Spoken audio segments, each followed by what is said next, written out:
Capítulo 14. Alice. Quando mamãe chega do tribunal naquela tarde, Babbitt está descansando com tranquilidade. Como ela está? Pergunta.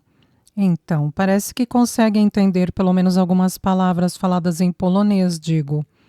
Quanto você lembra deste idioma? Nada, infelizmente, responde. Falei um pouco quando era criança, mas quando o pá estava estudando para obter o registro de médico de novo aqui, ele teve que aprender inglês muito rápido e Babcia estava tentando aprender na mesma velocidade. Eles baniram o polonês em nossa casa quando eu tinha uns 4 ou 5 anos, para que todos fôssemos forçados a praticar o inglês, e eu não usei meu polonês desde então. Mostro o histórico de mensagens no CAA e as anotações de Babcia no iPad e ela faz uma pausa e corre o dedo em uma linha. Alina. Lê, franzindo a testa. Você sabe quem é? Não, mas... As sobrancelhas de mamãe se franzem e me olha pensativa. Lembra? Ela queria que eu chamasse você de Alina. Olho sem expressão. Eu não sabia disso. Claro que sim. Definitivamente não, mãe. Mamãe de repente parece um pouco melancólica. Ela falou que era um nome de família. Cresci com um nome em comum, pelo menos em comum aqui, e não queria isso para você. Seu pai sugeriu que usássemos uma variação americana e Alice foi o mais próximo que pudemos chegar. Por que colocou em você o nome Julita, se Alina é o nome de família? Bem, isso quase prova a questão. Tenho certeza de que ela me disse a certa altura que Julita era do lado do pá. Então, acho que isso significa que Alina era do lado da mãe. Você nunca me disse isso, mãe. Eu rio baixinho. Mamãe franze a testa. Mas devo ter contado porque você acrescentou seu próprio toque a isso com Pascale. Eu olhei para ela sem acreditar. Mãe, ajustar o nome Alina para Alice já é um exagero. Como você acha que Pascale se relaciona com isso? Alina, Alice. Apelido, Ali, Cali. Mamãe esclarece. Então faz uma pausa e diz, incrédula. Você está me dizendo que foi por acaso? Que outra razão poderia ter para dar à sua filha um nome cujo diminutivo soa quase exatamente como seu apelido? Mãe, batizamos Cali em homenagem a Blaise Pascal, assim como Ed foi batizado em homenagem a Thomas Edison. Era o sonho de Wade dar aos filhos o nome de cientistas famosos. E por acaso eu gostei desses nomes. Nem percebi o apelido até você chamar a minha atenção para isso. Nós duas rimos baixinho. Entretanto, eu me recomponho rápido e digo, você acha que a Lina era a mãe de Babcia? Eu nem sei.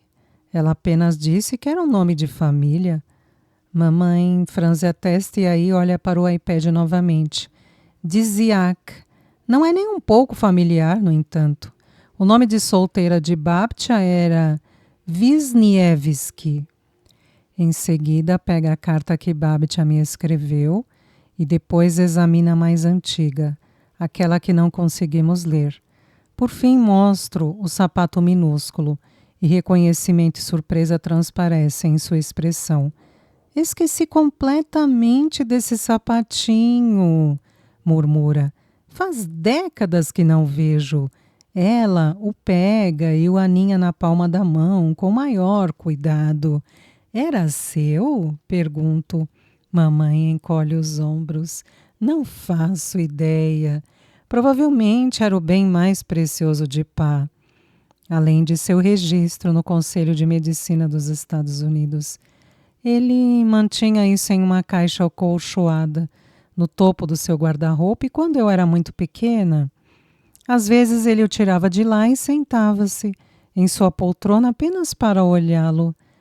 Na verdade, eu me lembro de perguntar várias vezes de onde era, porque ele sempre me respondia com piadas bobas. Uma vez disse que era uma máquina do tempo, outra que era um portal para outro mundo, coisas assim. Ela ri, meio boba. Depois coloca o sapatinho de volta na mesa bandeja.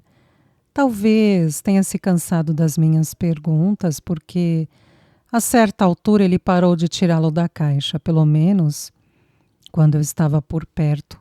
Sei que você nunca entendeu isso, Alina, porque tentamos ser abertos sobre tudo o que podíamos, desde quando você era pequena.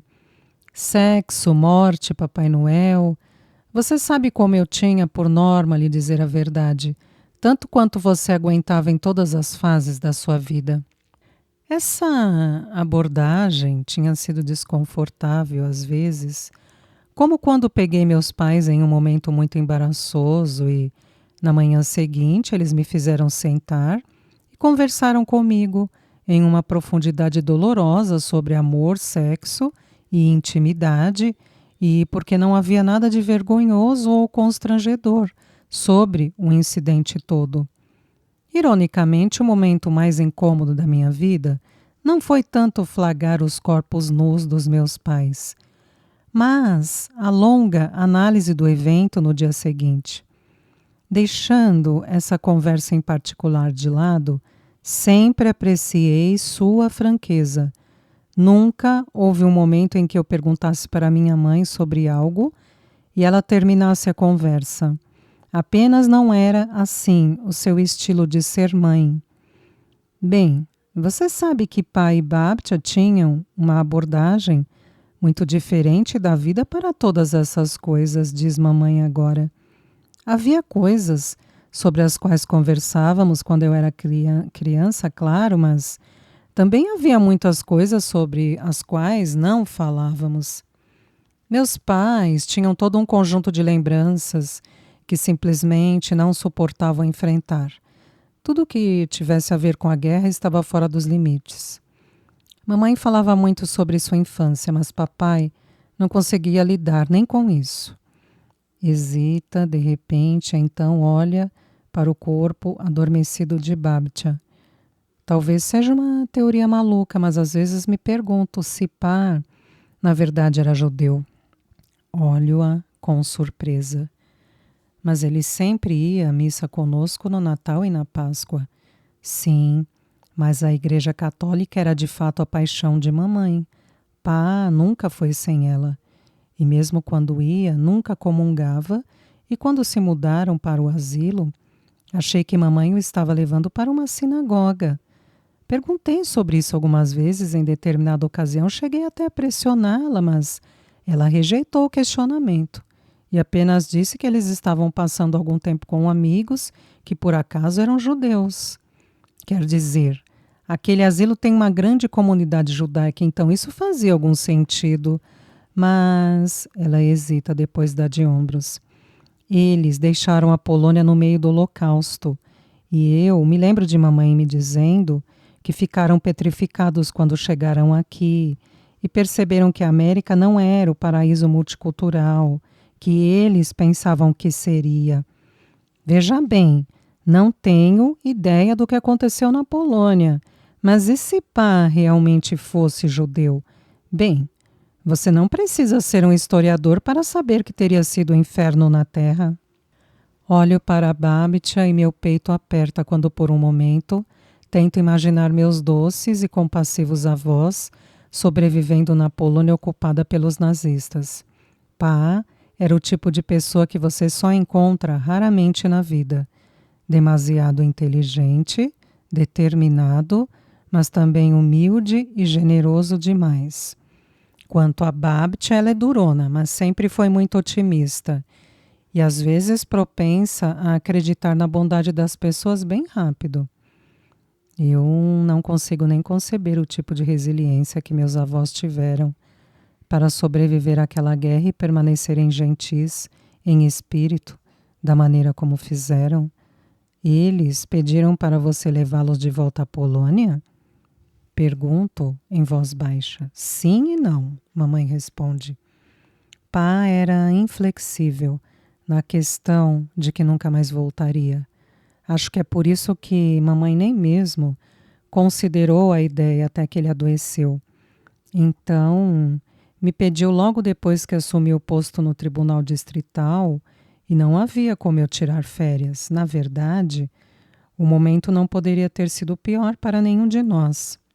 E, francamente, fiquei um pouco chateada por ela ter esperado tanto, assim como estou chateada com esta tolice de querer fotos agora.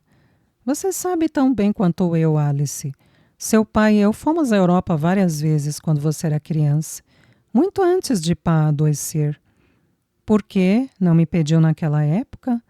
Eu teria adicionado feliz uma parada na Polônia, se tudo que ela quisesse fossem algumas fotos. E não há ninguém lá que possamos contatar? Pergunto. Ninguém mesmo? Ela costumava enviar cartas para a irmã todas as semanas, durante anos e anos. Mamãe olha para o iPad de novo, estende a mão para pegá-lo e desbloqueá-lo. Bem, eu pensei que fosse a irmã, mas eu me lembro dela dizendo que estava tentando escrever para a Amélia. Mas olhe, ela escrevia para a Emília Slaxa. Eu me pergunto se era para ela que escrevia. Slaxa, Slaski. Talvez seja um erro de digitação. Será que era parente do lado de pá? Elas perderam contato? Pergunto e mamãe olha para mim. Ah, não. Emília ou Amélia ou qualquer que seja o nome, nunca respondeu. Eventualmente acho que Babtia teve que aceitar que ela havia morrido. Tenho certeza de que conhece a história polonesa tão bem quanto eu, mesmo depois que a guerra terminou. O país foi ocupado pelos comunistas por décadas e as coisas ainda estavam muito difíceis lá. Quem sabe onde esta irmã foi parar, se ela ainda estava viva depois que a guerra acabou. Você sabe, eu já era adulta antes de Babtia desistir destas cartas. Ela deve ter enviado centenas ao longo dos anos. Mamãe faz uma pausa e em seguida acrescenta baixinho. Na verdade, talvez tenham sido milhares. Pobre Babtia. Sussurro, minha garganta apertando. Eu nem consigo imaginar como seria deixar tudo da noite para o dia e não saber o que aconteceu com as pessoas que você deixou para trás. Ficamos em silêncio por um longo tempo. Depois, mamãe pergunta: então, ela entendeu quando você disse que não pode ir? Eu engulo em seco. Eu não disse que não posso ir. Ainda não. É difícil dizer com o CAA. Preciso explicar a ela todos os motivos pelos quais isso é impossível. Terei que pensar em como fazê-lo esta noite. Certamente ela entende que isso é pedir demais de você. Não sei, respondo. É muito difícil explicar para a mamãe, porque estou tão inclinada a tentar encontrar um meio, através das dificuldades da minha vida familiar, para realizar esta busca maluca, porque muitas das minhas motivações começam com quando mamãe estava ocupada demais, trabalhando para me dar o que eu precisava. Babtia preencheu a lacuna. Quem sabe o que está acontecendo em sua mente? Ela provavelmente está confusa, mamãe suspira. Talvez amanhã até esqueça que pediu isso. Talvez. Concordo meio boba. Mas então olho para o relógio. Eu tenho que ir buscar as crianças. Vou trazê-los daqui a pouco para que possam vê-la. Tudo bem. Seu olhar cansado se ilumina um pouco. Você vai trazer Kali também desta vez? Sim, mãe. Combino o suspiro dela com o meu. Kali também. Estou de volta ao lado da cama de Babtia em 1 hora. Desta vez com as 2 crianças no colo.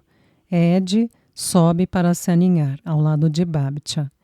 Ele puxa a mesa-bandeja sobre as pernas e tenta fazer o precioso dreidel girar. Depois de algumas tentativas, Kali fica impaciente. Arranca-o de sua mão e o põe em movimento. Ed inspira, deliciado. Aí grita e bate palmas. Kali cumprimenta a Babtia, mas rapidamente começa a conversar com mamãe sobre o seu dia na escola. Os olhos de Babtia me seguem enquanto eu me desloco pelo quarto. Mantenho o meu corpo ocupado apenas para gastar a energia frenética, gerada por meus pensamentos acelerados. Jogo fora algumas flores velhas do início da semana que estão em um vaso e ajusto e reajusto as persianas, quando o sol da tarde fica muito forte. Estou vagamente ciente de que Babtia está usando o iPad, mas fico sobressaltada quando o dispositivo fala por ela. Alice, casa, agora. Viro-me para Babtia, surpresa. Ela olha de forma incisiva para mim. Depois se volta para o iPad. Alice, casa, agora. Mais tarde, Alice, avião, Polônia. Do que está falando? Kali franze a testa. Ela está muito doente, mamãe diz com tristeza. Ela não está dizendo coisa com coisa no momento, querida. Você não precisa se preocupar. Mas Babtia está dizendo coisa com coisa para mim.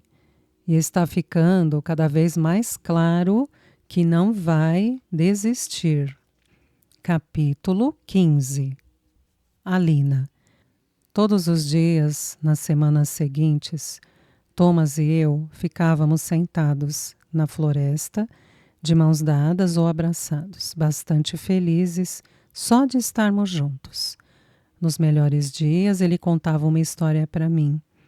Geralmente uma sobre a nossa fuga, que nos afastava da guerra, da ocupação, da tristeza e da fome. Um dia, eu estava sentada em um toco, encostada no tronco de uma árvore, e ele descansava no chão, com a cabeça no meu colo, enquanto brincava com preguiça com seus cabelos. Eu havia cortado seus cabelos e barba algumas vezes desde o seu retorno, escondendo uma tesoura debaixo do meu casaco para ajudar a arrumá-lo. Fiz um péssimo trabalho, mas tive um imenso prazer em ser capaz de fazer aquela pequena coisa por ele. Para onde devemos ir hoje? Perguntou. Ponderei sobre isso por um momento, percorrendo a lista muito limitada de países que eu conhecia, mas me decidi por sua fantasia favorita, a América, respondi. Ah, a América é um país muito rico, sabe? Certamente viveríamos em uma mansão. Thomas disse e um grande sorriso estampava seu rosto quando ele olhou para mim. Eu me contentaria com uma casa, suspirei, porque pelo menos naquele dia eu queria que a fantasia fosse um pouco realista. Mas então me detive, pensando na minúscula casinha dos meus pais e em como a casa que Thomas, Alex e Emília haviam compartilhado um dia era tão maior. Casa. Pode significar muitas coisas diferentes, mesmo na Polônia. Eu não conseguia imaginar como seriam as casas em um país rico como a América. Uma casa grande, veja bem. Bem, precisaríamos de uma casa grande, concordou. E quando olhei para ele, seus olhos enrugaram. Para nossos 11 filhos, é claro. 11! Engasguei, então ri. Esta é a minha fantasia, Thomas. Então escolho o número de filhos. Teremos uma pequena família, apenas 4. Fiz uma pausa e acrescentei, ok, talvez 5. Mas certamente não mais do que 6. E eu serei médico, é claro. Claro. Posso ser um médico especialista nesta fantasia? Um especialista? Perguntei olhando para ele com surpresa. Que tipo de especialista? Médico de crianças, ele sorriu. As crianças têm seus próprios médicos? Isso parecia tão improvável quanto a ideia de nós morarmos em uma mansão. Em Varsóvia tem. Thomas me afirmou. Tenho certeza de que é assim também em países ricos como a América. Pediatras, como são chamados. Eu Não sabia que você queria fazer esse tipo de medicina. Dei um sorriso confuso e ele respirou fundo. Então exalou, devagar. Na faculdade em Varsóvia, estudei com todo tipo de especialistas em hospitais. Por exemplo, no hospital judaico conheci um cirurgião. Uma expressão de tristeza e lástima cruzou seu rosto. O seu nome é Saul. Ele me inspirou muito e me fez pensar que talvez fosse interessante esta opção mais focada, mas a cirurgia não é para mim. Gosto de conversar com as pessoas, colocá-las à vontade. Gosto da ideia de que se algum dia encontrarmos um jeito de sair da Polônia e eu puder estudar novamente, dedicarei minha vida às crianças. Não precisamos deixar a Polônia para você estudar de novo. Ih, baixinho. Thomas voltou seu olhar para mim e a tristeza faiscou em sua expressão. Talvez tenhamos. Mas, quando os nazistas forem embora, as universidades serão reabertas. Você pode voltar para Varsóvia. E acredita em mim, Thomas, ninguém vai me impedir de ir junto desta vez. Alina, Thomas disse um tanto abrupto, e ele se moveu no chão, sentando-se de frente para mim. Ele alcançou minhas mãos e segurou-as entre as suas, descansando-as no meu colo. Dava para ver pela expressão intensa em seu rosto que estava prestes a dizer algo que eu não queria ouvir. Resisti a um desejo estranho de cobrir meus ouvidos como uma criança. Mesmo quando a guerra acabar, não podemos ficar aqui. Levará anos até que as universidades funcionem como deveriam. E eu nunca poderei reconstruir uma vida em Varsóvia ou mesmo em Cracóvia. Precisamos de um novo começo. Mas eu não posso deixar a Polônia, respondi inquieta. Voltei meu olhar em sua direção. Meus pais, até Truda e Emília, estão aqui. Precisamos ficar aqui por Emília. Uma súbita tensão surgiu entre nós e eu não gostei nem um pouco, especialmente quando Thomas tentou desviar esta afirmação com outro de seus contos de fadas tolos. Talvez eu construa uma casa de gengibre para você, disse de repente, seu tom afetando uma leveza forçada. Então, se você algum dia passar fome de novo, você poderá comer a casa. Talvez eu construa uma igreja para você, eu lhe disse. E ele ergueu as sobrancelhas diante da frieza no meu tom. Achei que a oração da manhã era apenas um disfarce para nos encontrarmos. Não me diga que você está pensando em fazer votos, está? Ele ainda brincava para me provocar, mas eu estava falando sério agora. Afastei as mãos das dele e me levantei enquanto murmurava. Você não pode mentir em uma igreja, Thomas. Se eu construir uma igreja para você, terá que me dizer a verdade sobre todas as coisas que eu não entendo. Ele ficou em silêncio. Estendeu a mão, apenas para pegar um galho da terra, e se pôs a girá-lo entre os dedos. Sua expressão era sombria, seu olhar distante. Estou com medo de lhe dizer, admitiu com voz tremida e depois olhou diretamente para mim.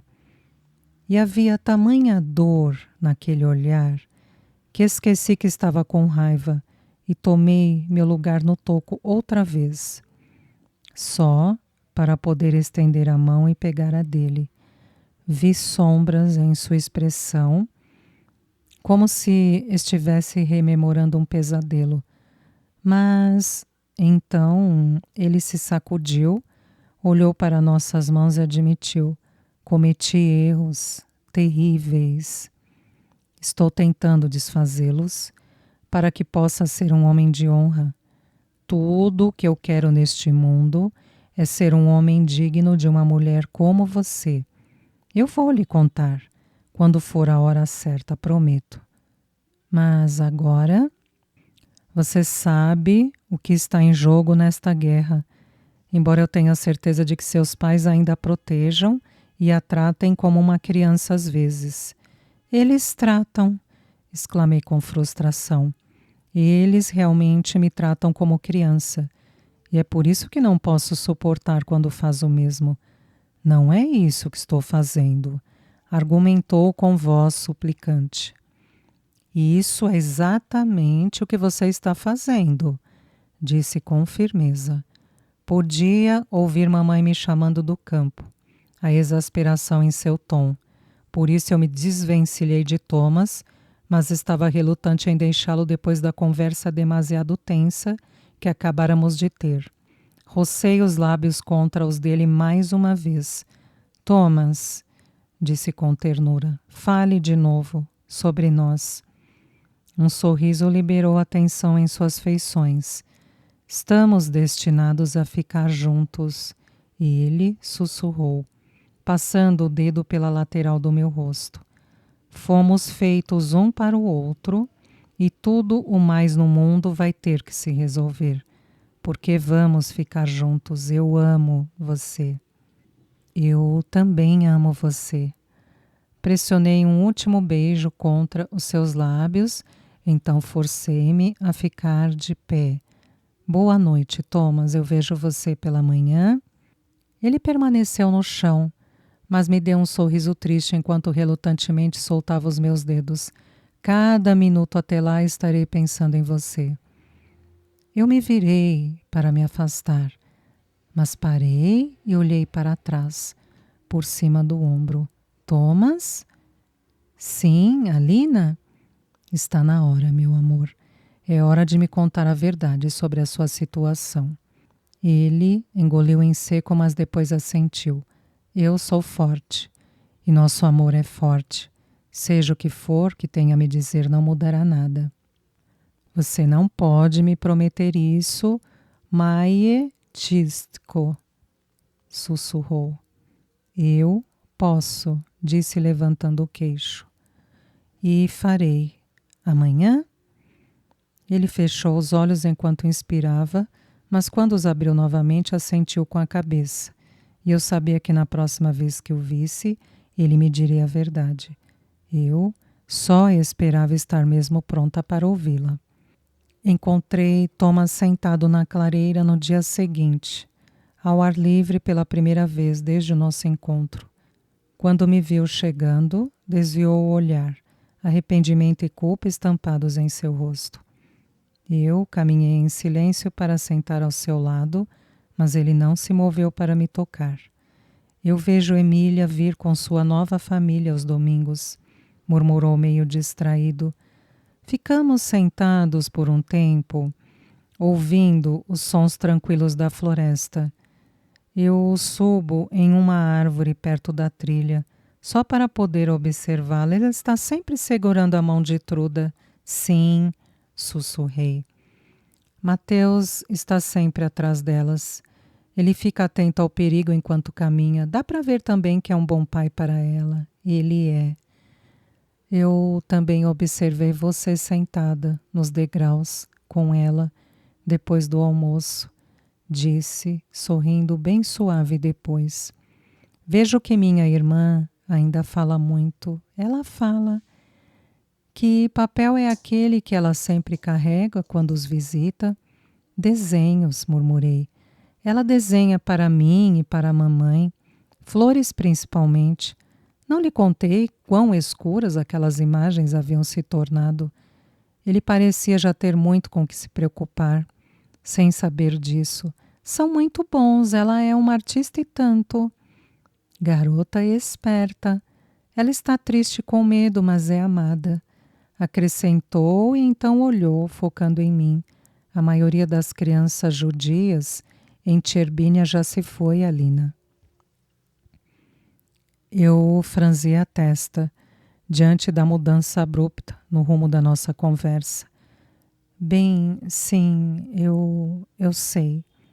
A maioria morreu de fome. Foi levada para um campo, trabalhou até a morte, ou foi executada. Eu semicerrei os olhos para ele, confusa. Eu sei disso, Thomas. É horrível e triste, mas eu sei. Talvez. Mas sabe qual é a diferença entre Emília e aquelas crianças judias? Lutei para encontrar uma resposta para isso. E no fim, só pude dizer um pouco impotente: eu não sei. Todas são filhas de Deus, mas também filhas do nosso grande país. São nossa esperança e nosso futuro como nação e como espécie. E isso é tudo o que deveria importar. Ele mudou de posição na rocha, depois se levantou e pegou minha mão. Vamos caminhar enquanto conversamos hoje. Eu sei que não pode ir muito longe do campo, mas não consigo olhar para você enquanto digo isso. E assim, caminhamos em silêncio fora da trilha, ao longo dos afloramentos rochosos, onde a encosta era íngreme. Depois de uns instantes, apertou minha mão e disse baixinho: se Emília fosse uma judia em Varsóvia, ela estaria em um gueto hoje. Sei que a comida é escassa aqui, mas as crianças do gueto têm comido serragem e pedras para encher o estômago vazio, porque depois de um tempo, fome e dor parecem a mesma coisa e elas só precisam de alívio. E eu sei que as pessoas estão ficando doentes aqui, mas as crianças do gueto estão morrendo em tal ritmo que as autoridades não conseguem acompanhar a contagem de todos os corpos. E eu sei que Emília está com medo aqui, mas ela ainda sorri. As crianças do gueto não sorriem, porque não há mais nenhum vislumbre de alegria naquela vida. Só existe medo, dor e fome.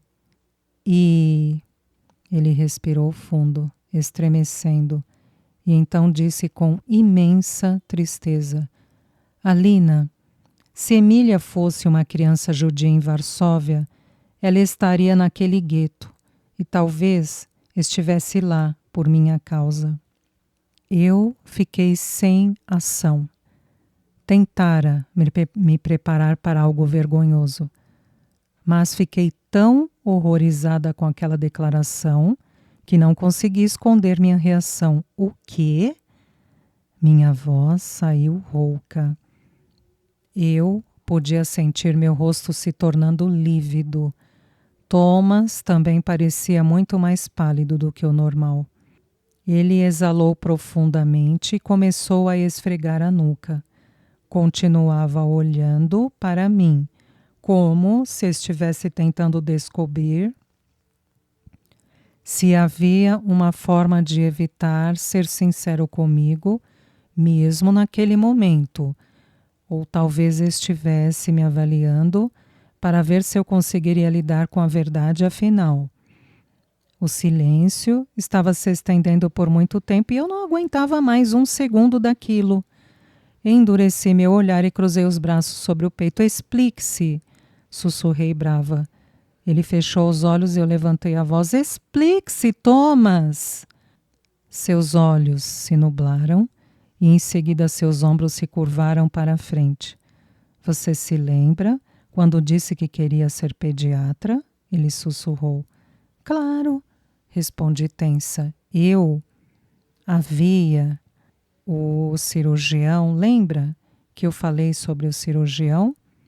Eu me abrandei, então, só um pouco porque reconheci o esforço na voz de Thomas e percebi que estava prestes a ouvir um novo tipo de história, uma que ele não sabia como contar. Eu o encarei e naquele momento tive que me forçar a focar na certeza de que conhecia aquele homem por toda a nossa vida. Ele era um bom homem. Esta podia não ser uma boa história, mas o homem que a contava para mim era, por essência, bom. Se o que acabara de dizer fosse verdade, haveria uma razão para isso, mesmo que naquele momento eu não pudesse sequer começar a imaginar qual fosse. Mas eu confiava nele, pelo menos o suficiente para lhe dar a chance de se explicar. Peguei sua mão e ele me olhou surpreso. Está tudo bem, Thomas, disse com brandura. Apenas me conte. Eu não vou a lugar algum. Comecei a andar de novo, sua mão com firmeza na minha. Ele se pôs a caminhar ao meu lado, respirou fundo e soltou o ar rapidamente, com uma confusão de palavras. Lutei com o exército polonês em Varsóvia até sermos derrotados. Oferecemos uma resistência infernal, mas não éramos páreo para os nazistas. Não no fim. Eles capturaram a mim e a um grupo de amigos da faculdade e nós tivemos uma escolha: ingressar na Wehrmacht ou eles matariam nossas famílias e nos colocariam na prisão. Eles disseram que tinham informações sobre todos nós e sabiam onde nossas famílias estavam. E eu pensei que se fizesse o que eles pediam, eu poderia salvar meu pai e Emília, e talvez até você, querida Alina, porque... E se eles já soubessem que estávamos noivos? Senti que não tinha escolha. Não sabia mais o que fazer, então entrei para o Wehrmacht. Ele cuspiu a palavra com amargura. Usei o uniforme imundo e fiz tudo o que fui instruído a fazer. Lembrei-me de meus irmãos, me contando que estudantes de Varsóvia haviam sido recrutados para a Wehrmacht e de como eu zombara deles, porque tinha tanta certeza de que Thomas jamais cumpriria tal ordem. Mas uma coisa que eu sabia muito bem sobre Thomas era o profundo amor que tinha por sua família e o profundo amor por mim. Eles haviam encontrado seu calcanhar de Aquiles, a única coisa que o teria convencido a trair seu país. Você matou pessoas? Perguntei com voz trêmula. Existem coisas piores do que assassinato, Alina, sussurrou. Eu traí nossos compatriotas e um dia quando a Polônia estiver inteira, pode apostar que haverá uma prestação de contas para covardes como eu, especialmente eu. Fui a Varsóvia para aprender a curar e, em vez disso, reforcei a ideologia deles. Eles gostaram de mim porque eu falava um pouco de alemão, aprendido durante as férias de verão. Gostaram de mim porque era forte e rápido e porque... Ele se interrompeu por completo agora e ouvi o soluço que tentou abafar. O comandante disse que eu tinha um jeito que deixava as pessoas à vontade. Designaram minha unidade para mover famílias para a área judaica. As criancinhas estavam com tanto medo e suas mães muito assustadas, mas eu lhes disse que tudo ia ficar bem. Só tinham que fazer o que dizíamos para fazerem e ficariam bem. Mas não estava tudo bem, nem mesmo nos primeiros dias, porque não havia espaço ou comida suficiente.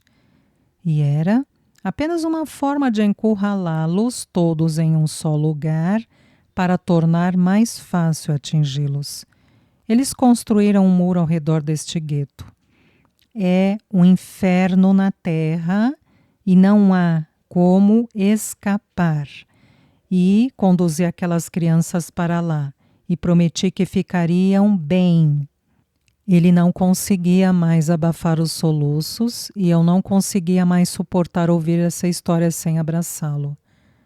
Parei, virei-me para ele e joguei meus braços em volta de sua cintura. Pressionei o rosto contra seu peito e ouvi o seu coração. As batidas soando mais rápido e mais forte, enquanto as lembranças e sua vergonha vinham à tona. Eu me debatia naquele momento entre o horror e a repulsa por suas ações e também uma compreensão crescente. Porque finalmente fazia sentido o ar sombrio que vislumbrava nele de vez em quando. Estava enraizado na mortificação e no arrependimento do tipo mais profundo. Havia tomado decisões que traíam os próprios valores que faziam de Thomas Slasky o homem que era. Ele se deixou desabar no chão a certa altura, mas eu fui até ele e então o empurrei até que descansasse contra um tronco de árvore. Thomas ainda não conseguia olhar para mim. Por isso montei em seu colo e segurei seu rosto em minhas mãos. Conte-me tudo, meu amor, sussurrei. As lágrimas rolaram por seu rosto, em sua barba, e ele ergueu os olhos para as copas das árvores acima de nós. Seu pai me mataria se soubesse o que fiz. Talvez não, se soubesse o porquê, Thomas. Seu pai é um bom homem, ele teria resistido. Ele não vai julgar você, Thomas, e nem eu. Os poloneses vão me matar um dia, se os nazistas não me pegarem primeiro. Homens bons, como seu pai, vão me encontrar e me matar pelo que eu fiz. Balancei a cabeça ferozmente, depois o beijei com força. A melhor coisa que eu poderia pensar em fazer para interromper tal conversa. Ele engoliu em seco e então encontrou meu olhar de novo. Thomas, disse com firmeza, conte-me o resto. Ele respirou fundo, estremecendo e depois suspirou. Um dia eu estava patrulhando o gueto e o vi. Saul Weiss. Seu amigo cirurgião? Sim, ele e sua esposa Eva. Também haviam sido levados para lá. Foram arrastados de um bom apartamento perto do hospital para um quarto ridículo no gueto, que tinham que dividir com outras 2 famílias. Fingi não reconhecê-lo no início, porque tinha muita vergonha de fazer parte do que estava acontecendo com ele. Desviei o olhar, andei mais um pouco, e depois olhei para trás e você sabe o que ele fez? Sorriu para mim. Bondosamente, Alina, sorriu para mim. Eu mal conseguia entender as palavras que saíam da boca de Thomas, porque ele estava chorando de novo. Comecei a chorar também e me inclinei e beijei as lágrimas de seu rosto. Então, esfreguei meu nariz contra o dele. Eu ainda estou aqui, meu amor, sussurrei. Continue falando comigo.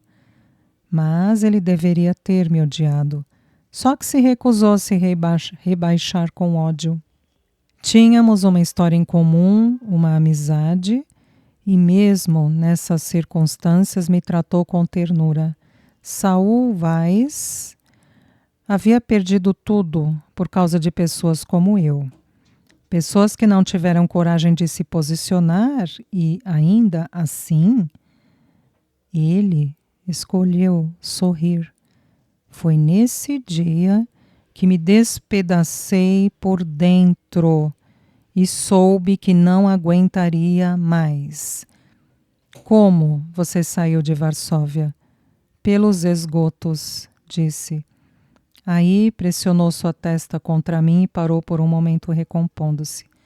Nós vadeamos pelo esgoto, eu, Saul e sua esposa Eva. Você os deixou escapar com você? Não. Riu amargamente e, então, a tristeza tomou conta dele. Você ainda acha que sou o herói desta história, Lina, mas estou tentando dizer que sou o vilão. Eles me deixaram escapar com os 2. Voltei para me desculpar com Saul.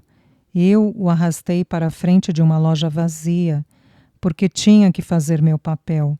Mas quando ficamos sozinhos, fui eu quem chorou, e alguns dias depois, quando chegou a hora de partir, ele confiou em mim o suficiente para me convidar para ir junto.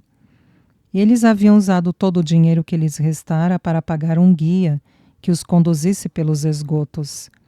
Sinceramente, achei que fosse uma missão suicida. Foi por isso que concordei em ir. Eu não tinha ideia do que faria se conseguíssemos, porque nem se afigurava como uma possibilidade. E a morte parecia muito melhor do que ficar lá com aquele uniforme e morrer de podridão por dentro. Ninguém ficou mais surpreso do que eu quando saímos para a luz do dia nos arredores de Varsóvia. Saul e Eva não tinham planos a partir daí. Então começamos nossa viagem a pé. Vivemos sob pontes e em celeiros por meses no caminho de volta para cá. Mas como? Você percorreu todo o caminho a pé? São centenas de quilômetros, Thomas. É quase impossível, certo? Disse com tristeza. Você entende meu ponto, então. Tivemos tantos apuros que fiquei pensando que em breve tudo estaria acabado. Mas a sorte ou Deus ou o destino estava do nosso lado, porque acabamos encontrando um fazendeiro solidário que nos conectou à rede Zegota.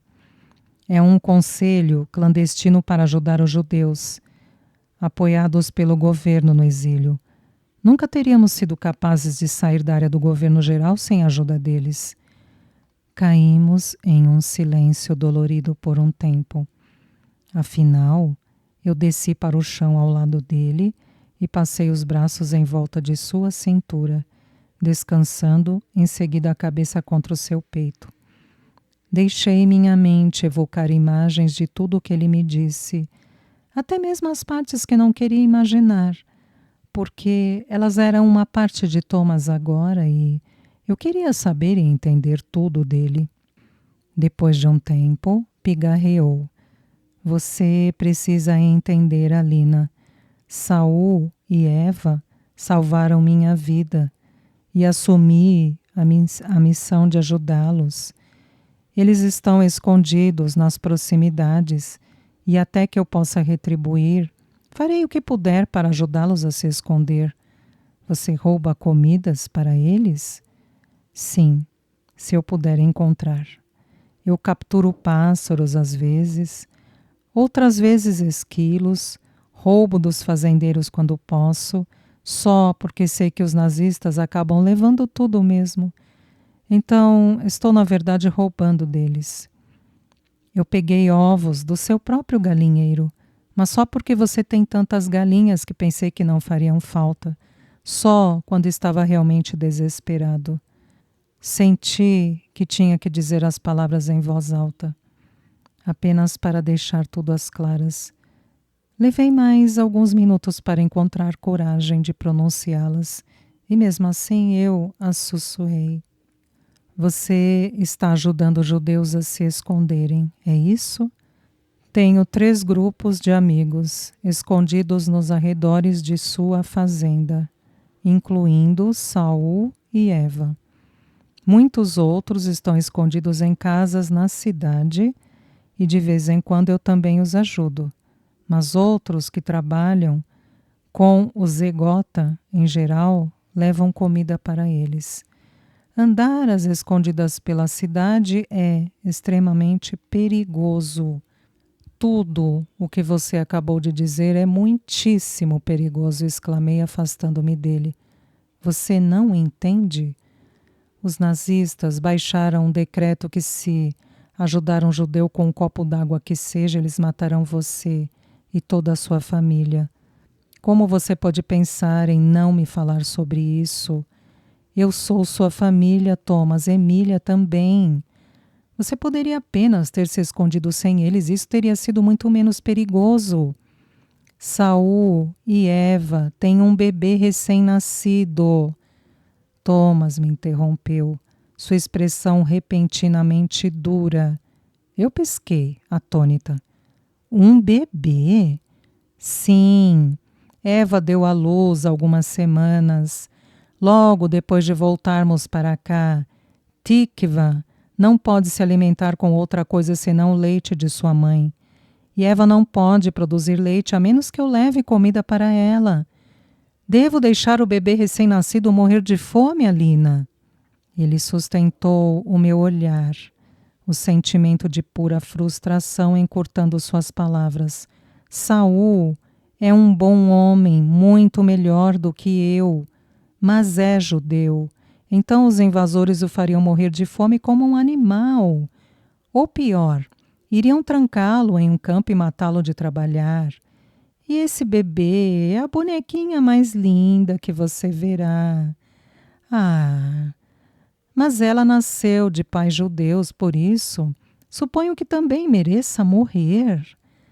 Você puxaria o gatilho na têmpora dela, então?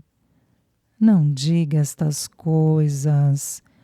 Protestei um tanto brava. Eu estava chorando, oprimida e com medo. Mas Thomas não se intimidou com minhas lágrimas. Mas é isso que você está dizendo, quando me fala que eu deveria tê-los deixado para trás. Uma tristeza paralisante atravessou seu rosto, e seu olhar implorou por minha compreensão. É por isso que não ia deixar você saber que eu estava aqui. Ficaria escondido e encontraria maneiras de ajudá-la, mas nunca mostraria meu rosto. Eu sei que teria sido cruel, porém mais seguro para você. Eu escolheria nosso amor acima de qualquer outra coisa, mas não vou escolher você acima do que é certo, não desta vez. Eu não seria o homem que você merece se não ajudasse essas pessoas. Ele parou abruptamente e passou a mão pelos cabelos, a frustração gravada em seu rosto. Monstros não deveriam sentir um grande amor como o que nós temos, deveriam? Tenho que provar que não sou um monstro. Por favor, não me peça para parar, por favor. Os riscos que Thomas corria eram inaceitáveis. Mas tudo na vida naquela época era inaceitável. Porque cada vez que aceitávamos o nosso quinhão, as coisas ficavam ainda piores. Tive uma explosão repentina e surpreendente de clareza. Tínhamos que lutar, mesmo que não com armas e bombas, com a força absoluta de nosso espírito. E para cada um de nós, resistência significava algo diferente. Para mim, resistência significaria fazer tudo o que Thomas precisava que eu fizesse, mesmo que isso representasse morte certa para nós dois. Encarei esse pensamento um tanto decidida e confusa com minha própria contagem. Na verdade, a revelação de Thomas me fez pensar, não se ele era a pessoa que pensei que fosse, mas se eu era a pessoa que pensei que era. Mesmo sabendo com certeza que meu relacionamento com ele era, em essência, uma sentença de morte, não me intimidei de forma alguma. Com o passar dos anos, passei a me ver bem como os outros esperavam que eu fosse, de estatura pequena, bonita e delicada, feminina demais para ser de muita utilidade na fazenda, mimada, preguiçosa e imatura, e talvez até um pouco tola. É certo que não corajosa. Claro que não sou heróica ou nobre. Se realmente fosse aquela garota, a ideia de arriscar minha vida por Thomas teria me petrificado. Eu teria corrido 1 milhão de quilômetros na outra direção. Mas naquele momento tudo o que queria fazer era encontrar uma forma de deixá-lo seguro, um meio de lhe dar paz, um jeito de ajudar seus amigos. O amor que eu sentia por ele era tão grande que eclipsou meus medos e carregou seus fardos como se fossem meus. Nosso amor era agora um espelho e dentro dele pude me ver com clareza pela primeira vez. E não vi uma garota tola e mimada apaixonada por ser seu amigo de escola. Vi uma mulher que estava sentindo um tipo de amor muito altruísta, muito adulto. Não vou pedir para você parar, disse, e ele ergueu os olhos para mim. Na verdade, vou encontrar uma forma de ajudá-lo. Ele balançou a cabeça de imediato. Sem chance, Alina. Não faça isso, disse com firmeza, mas com brandura. Não se atreva a me dizer que é muito perigoso. Amar você é perigoso agora. E não poderia impedir isso mesmo que tentasse. Sua vocação é minha vocação. Fazemos isso juntos?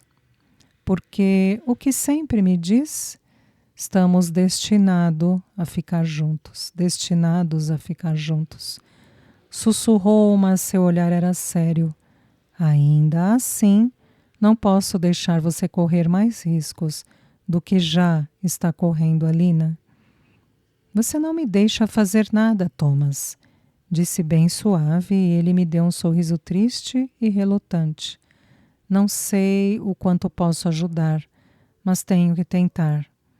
Mesmo que só possa conseguir um pouco mais de comida para esta mãe e seu precioso bebê recém-nascido, mas agora... Respirei fundo e olhei para trás em direção aos campos. Eu não tinha ouvido mamãe, mas com certeza ela tinha me chamado. E talvez estivesse prestes a vir me procurar. Eu estive fora por muito tempo e tenho que ir. Rocei os lábios contra os dele. Thomas Slaski estava exausto, física e emocionalmente destruído. Mas havia um novo nível de franqueza entre nós, uma intimidade diferente de tudo que tínhamos experimentado antes, nascida no tipo mais profundo de vulnerabilidade. Ele me deixara vê-lo cada parte dele até sua vergonha, e em troca eu poderia oferecer apenas compreensão e aceitação. Levaria anos antes que apreciasse quão intenso foi aquele momento. Que alívio deve ter sido para ele. Na época, estava fazendo apenas o que o amor que sentia me compeliu a fazer. Estava agindo apenas por instinto. Eu amo você, disse ele. Eu o beijei uma última vez e fechei os olhos para aspirá-lo. Eu também amo você, Thomas. E você não é nenhum monstro, não para mim. E então olhei para ele e as lágrimas surgiram outra vez. Você é um herói, meu amor. Eu sei que não se sente como um ainda, mas um dia você verá. Quando desci da colina naquele dia, mamãe olhou para mim com a testa franzida. Você andou chorando, disse ela. O quê? Eu me fiz de desentendida. Não, talvez eu esteja pegando um resfriado. Um resfriado, repetiu suspirando então quase para si mesma. Alina acha que está pegando um resfriado. Eu sabia que não acreditava em mim, mas não tive tempo para me preocupar com isso. Já estava pensando no jantar e enquanto poderia esconder para Thomas e seus amigos.